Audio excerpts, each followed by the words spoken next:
Pick up any parenting book and you're likely to be confronted with a list of children's behaviors and a corresponding list of things the parent can do to supposedly make the behaviors go away.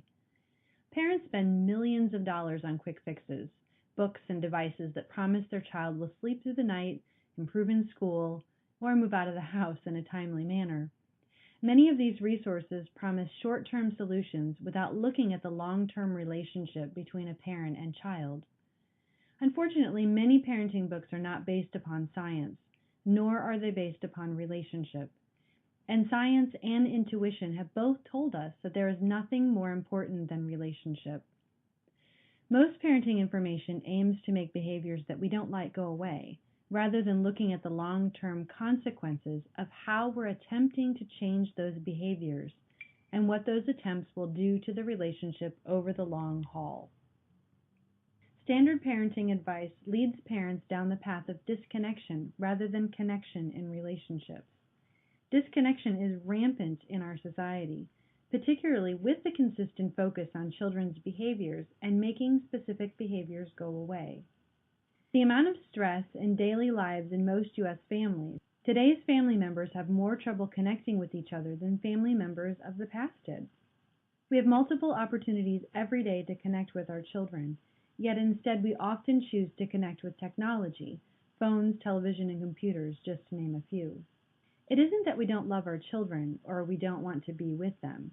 In fact, most parents want to connect with their children. Perhaps we just don't know how to connect in a deep, meaningful way.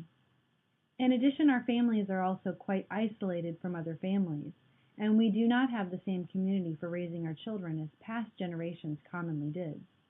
When you talk to many young parents, their feeling of being overwhelmed is palpable, and for good reason. Parenting actually isn't about waiting for children to outgrow this stage or that stage, or finding the right gimmick or gadget to make their negative behaviors disappear. It is a long-term process of relationship, of attunement, of getting to know your child and getting to know yourself.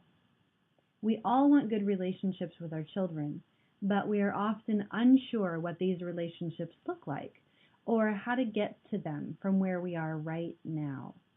If you're ready to dig in a little deeper and understand the foundation of good parent-child relationships, including your relationship with your own children, how to create and nurture healthy parent-child relationships, and how to repair those relationships in a state of disconnection, you're in the right place. This book examines the science of parenting, because actually we do know what children need for optimal development.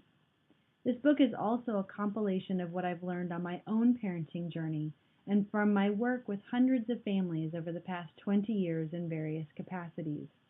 They and my children and husband have all taught me so much about family, relationships, and connection.